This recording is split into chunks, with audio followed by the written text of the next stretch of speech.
Attention, first grade class 3. Tyler, please come to the staff room immediately. Tyler, that's my name, just as the announcement said. I'm in my first year of middle school. The call came just as the 5th period was about to end, and I unwillingly became the center of attention. I had no idea why I was being summoned, but they said it was urgent. So I ran through the still empty hallway to the staff room. After knocking and entering the staff room, I stated my class and name and looked around. Just as the end of day chime sounded, the staff room, just after classes had ended, was sparsely populated with teachers. It seemed that the vice principal was the one who had called for me. I rarely ever spoke to him, so with a nervous tension, I approached, and the vice principal sullenly began to speak. "We just got a call from the police. Your parents have been in a traffic accident." The sudden news didn't make sense to me. I was told to hurry to the hospital and was handed a note with the hospital's name, phone number, and the emergency contact. The school had called a taxi for me, and without fully grasping the situation, I was ushered into the cab. As soon as I got in, I showed the note to the driver, and the taxi headed to the hospital. I arrived at the hospital quickly, but was unable to see my parents. I was told they had been in an accident, but there was no sign of the person who must have hit them. Of course not. It was a hit and run. As I waited alone in the empty lobby, eventually, my grandfather showed up. He was my paternal grandfather living in the neighboring town. He had been living alone since my grandmother passed away a few years ago. As the day turned to night, my maternal grandparents and uncle also arrived. But seeing this group together made me uneasy. The last time I saw them all together was at my grandmother's funeral. Ultimately, the day passed without me being able to see my parents. My grandparents were called in first. A little later, a nurse took me somewhere else. We rode the elevator, and the nurse pressed the button for the basement's lowest level. I had had the same experience when my grandmother died, though it was at a different hospital. The elevator stopped, and as I followed the nurse, I thought to myself, just as I suspected. In that room, which I wouldn't exactly call, 2 figures lay covered with clothes over their faces. But I still couldn't believe those 2 were my mom and dad. After all, I hadn't seen their faces yet. The silence was broken by a nurse who then lifted the cloth from their faces. There they were, my mom and dad. Yet, strangely, I still couldn't feel the reality of it. Just the day before yesterday, we were talking normally, and on the day of the accident, they had seen me off to school with smiles. How could this have happened? I was filled with hatred for the person who caused the accident and ran away. If they had just called for an ambulance right away, maybe my parents could have been saved. Was this some kind of cruel joke? Maybe they're just asleep, and they might wake up any minute. Part of me thought this, while another part was strangely calm, thinking my brain just hadn't caught up yet. And maybe with time, the reality would sink in. But time waits for no one, and soon the wake, the funeral, and the cremation are all over. After a few days without my parents, I resolved to live on my own. But a middle school kid can't just live alone in a family rental. I wanted to stay in the home I had shared with my parents, but my grandfather, who lived alone too, decided to take me in.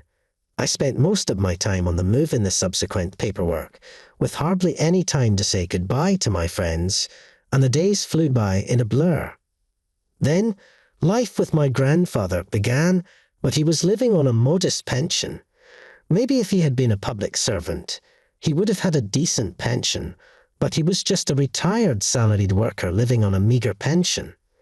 I wondered if the 2 of us could really make ends meet. With these worries, my new life started. I had to move to the next town and change schools. At my old school, I hadn't joined any clubs, which had been okay, but here it seemed like every student was expected to join one. Thankfully, a teacher understanding my situation allowed me to be an exception. Being the new kid, my seat was at the back of the classroom. The other students had already formed their own groups. Could I blend into this new community? Did they know about my situation? What would I say if they asked about my home? My anxiety didn't end at home. It followed me to school too. Without the courage to speak up, I sat alone until a boy from my class approached me. After introducing himself as Henry, he started badgering me with questions. When he asked about clubs, and I honestly said I wasn't joining any, he seemed really bothered and kept pressing. Why not? I explained that at my old school, clubs were mandatory, and because of family circumstances, I wasn't joining here either. But rules are rules, he snapped back at me. I didn't feel like sharing my whole life story right then and there, and I didn't want to deal with him, so I brushed him off. But Henry got heated and grabbed the back of my collar. I quickly grabbed his shirt front in response. Classmates intervened to break us up, and the commotion brought our teacher running over. But Henry still hadn't cooled off, raising his voice. "You're just living a poor life with your granddad, right? That's why you can't join a club." The homeroom teacher, shouting "Stop it," took Henry to the staff room. Seeing that Henry knew about my situation made me think maybe others knew too. I didn't know how Henry found out. Maybe he overheard the adults talking in the staff room. After finishing scolding Henry, the homeroom teacher returned to the classroom and told me, "Don't worry about it." After school, when I got back to the house where my granddad was waiting, he immediately asked how my day went, how was school. I told him about the trouble with Henry, but his response disappointed me. Instead of comforting me or being on my side, he seemed uninterested. Maybe feeling awkward, he left to go shopping and came back with vegetables and Chinese food ingredients. He put the groceries in the kitchen and started cooking rice. I thought maybe once the rice was done, conversation would naturally follow, but time didn't resolve the tension.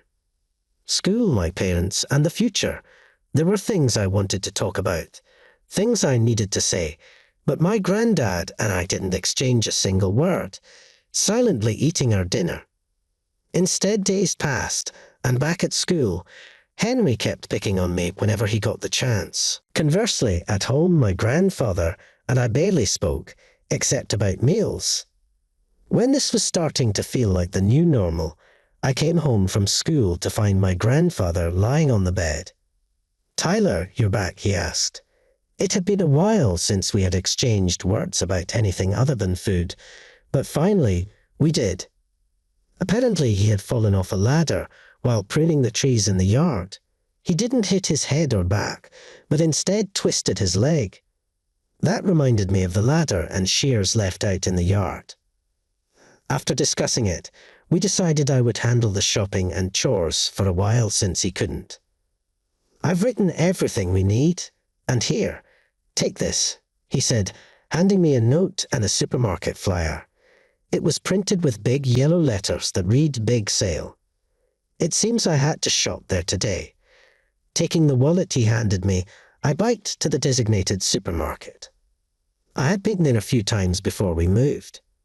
It wasn't particularly cheap compared to other supermarkets in the area, but their sale items were a steal. This reminded me of something my mom used to say. Inside the supermarket, I saw signs for sale items everywhere. As I was looking for the items on the list, I unfortunately ran into the last person I wanted to see, Henry. Seeing him at school was stressful enough, let alone bumping into him after school too. Just as I was about to hide, Henry spotted me. "Hey, if it isn't the poor kid, I guess you can only shop on sale days because you're so broke," he sneered. "If that's your logic, then everyone shopping here today is broke, including you," I retorted. A cough from afar interrupted Henry's words. Realizing his comments had made enemies of most of the customers, he tried to switch the subject. But even the change in topic was just more insults aimed at me. To make matters worse, he brought up my deceased parents, saying, "Even if your parents were alive, you'd still be broke." His words made me lunge at him in anger. Henry fought back, but store employees quickly intervened. I could see other shoppers pointing at us, so someone must have called them over. We were quickly separated, and the store warned us that if there was another disturbance, we would be banned. I was still steaming, but I knew making a scene wouldn't help. Yet, as I finished shopping and was about to check out, Henry was waiting for me. "Let's take this outside," he provoked. It was when I took a step forward, falling for Henry's provocation, that someone intervened. I felt a tug on my shoulder from behind. Turning around in surprise, I saw my classmate Anna. She stands out in class, being the daughter of the president of a rather well-known company. When I first heard she was a corporate heiress, I was surprised, but honestly, she doesn't act like a princess at all. Even during breaks, she's just like any other girl, chatting with friends about TV and family stuff. "You don't need to stoop to his level," she said, annoyed that a third party was intervening. I shrugged off Anna's attempt to stop me and turned back to face Henry. "You better back off. This is a world you wouldn't understand." "Princess, and who do you think you're talking to? How dare you speak like that?" she retorted. From Anna's tone, it seemed like Henry couldn't talk back to her, maybe owing her a favor or something. But apparently, that wasn't the case. "It's none of my business," Henry snapped and lunged at Anna. I rushed to intervene, but Anna's knee found its way between Henry's legs with a blow that no man could shrug off. Henry doubled over in pain. I looked at her, still in shock, and she just smiled back and said, "No problem." Henry is certainly annoying, but causing trouble here isn't what your parents would want. "You have to carry on their will, Tyler," she said, confused by her words. I just stood there until she suggested we talk over coffee. "Order whatever you like. It's on me." I was annoyed at being dragged into a cafe with no money, but since she was paying, I ordered a hot tea. As our orders were placed on the table, we both let out a sigh of relief. Then Anna started to speak about what happened earlier. She began, and with a somber face she revealed something unbelievable to me. It turns out that the accident that led to my parents' death was caused by Henry's uncle. Since it's his uncle on his mother's side, they don't share the same last name. That's why maybe the teachers knew, but none of the students did. Still, it felt strange that Anna knew all this. "So, how do you know all this?" I asked. "Henry's uncle used to work at our company," she disclosed. That's when it clicked why she had earlier reprimanded Henry so confidently and went on to give more details. Apparently, Henry's uncle was a troublesome person, and even Henry's family was burdened by him. He was a gambling addict, often showing up at Henry's house unexpectedly to ask for money or calling persistently. And amidst all this, he caused the accident. Moreover, it seemed that the car Henry's uncle was driving at the time of the accident was a company car. He cleverly erased any dent and blood stain as if nothing had happened and kept quiet about it to the company. After the incident, maybe in an effort to make up for the fine, his nuisance behavior intensified. Anna observed. "Observing Henry's actions, I can't help but think there's a streak of scum in the family DNA.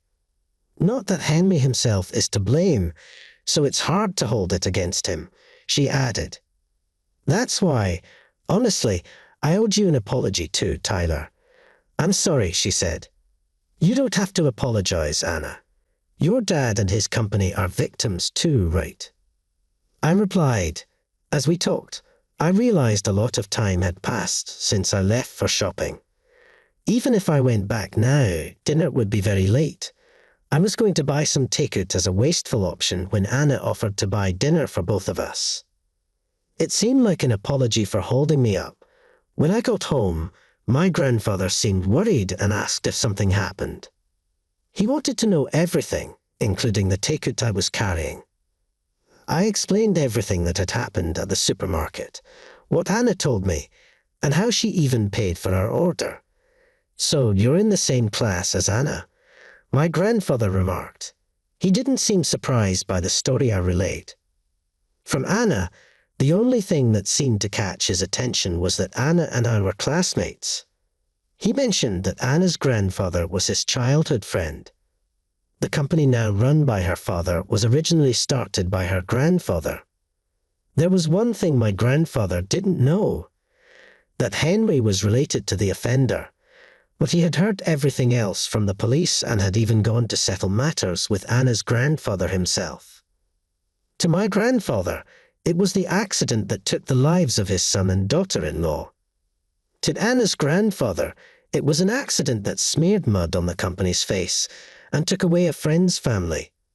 The company was already set to provide full support for the upcoming lawsuit, including financial and manpower resources, my grandfather explained. While I was at school, my grandfather had been doing all he could for my parents and me, unaware that my grandfather had been taking such actions. I had fairly felt disappointed reflecting on the argument we had the other day. I apologized to my grandfather, but he dismissed it, telling me not to worry about adult matters and to focus on my studies. However, I wanted to help too, so I decided it was time to express my honest feelings. I can't move forward emotionally or physically until the lawsuit is settled, and there's still so much uncertainty in our lives with school and everything, I confessed. I'm sorry.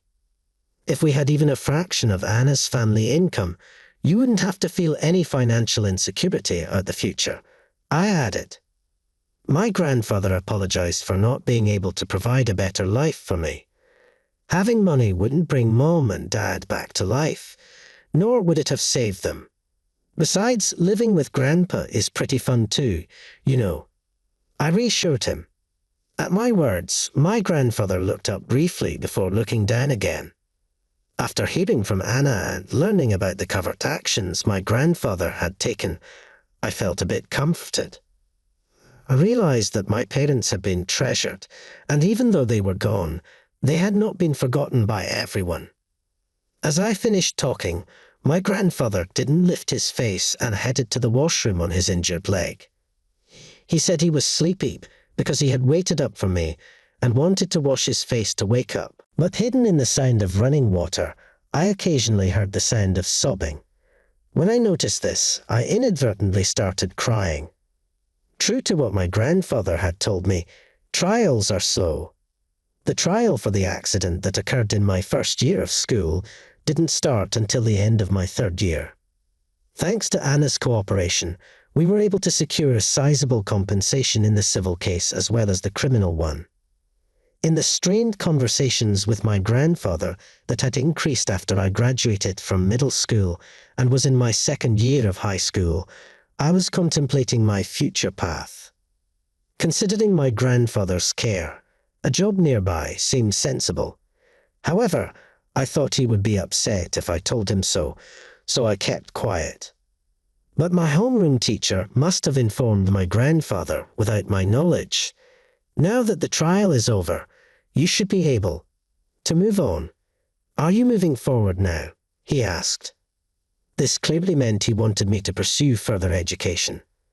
There were no financial issues regarding going to college because my grandfather had saved the compensation money. He started doing the household chores again so I could focus on my studies. This meant I couldn't say I wanted to find a job close to home to help my grandfather. The tree that had caused his injury had been completely cut down to eliminate any danger. This same thoroughness had probably helped during the trial preparations. With such careful planning, as if to say I could manage on my own, I decided to go to college as my grandfather wished. I got into university and started living by myself. I often went back to visit my grandfather, but there was a topic he seemed more interested in than my well-being. It was whether I had gotten a girlfriend or not. I'll bring her over when I have one, I said. So, you don't have one now, he'd retort. We kept up our friendly banter despite living apart. But in my second year of university, my grandfather fell, and during the spring break of my third year, He passed away. As if choosing a time when it wouldn't affect my classes, my grandfather passed away quite suddenly. With help from relatives on my mother's side, he was laid to rest in the same grave as my parents. I was saddened, but this time I wouldn't escape from reality. I resolved to fully acknowledge my grandfather's death and live my life straightforwardly. While visiting the grave on the monthly anniversary of his death, I ran into Anna by chance. "It's been a while," she said, startled by our sudden greeting. I agreed to catch up as she suggested. Just like that time before, we ended up at the same cafe we had visited together. Since I hadn't really talked to her since middle school graduation, this could be the first time since then. We caught up on old memories, shared updates about college life, and generally had a lively conversation. Then Anna surprised me with an unexpected suggestion. "Hey, you should come visit my place sometime," she said. Anna and her grandfather had come to my grandfather's funeral, but it had been too hectic to talk much then. I told her I would visit if I had the chance. And then she surprised me further by offering, "Why don't you come intern at our company?" Our company was indeed a major firm, and as a place for an internship, it was impeccable. I accepted her invitation, and we exchanged contact information. I processed the internship for my university and was able to participate successfully. During the internship, I was actually called in by Anna's grandfather, the chairman, which was a bit nerve-wracking, but I managed to have a little conversation with him. He shared stories of his childhood with my grandfather, and then he asked me to tell him about what my grandfather was like when we lived together and about his last days. While we both got a little teary-eyed, I shared all about my grandfather, and we reminisced about him. "Next time, let's have a meal together with Anna too," the chairman said. And with that, I left his office. Since then, I've become a senior in university and received an early job offer. It was from Anna's grandfather's company. Anna herself had decided to work at a different company, saying she didn't want to rely on her family's influence. The truth was she had other things she wanted to do. I was at the cemetery to give an update at the grave. Standing in front of the grave, I feel like my father, mother, and grandfather are all there to greet me. Dad, Mom, Grandpa, I leaned on Anna until the end. But I'm about to become a working adult soon. Thank you for raising me this far. Perhaps I should have said these things while they were still alive, but if I had, my grandfather would probably have said there was no need for such thanks. That's just the kind of person he was. This is the story of my 8 years since losing my parents and living with my grandfather.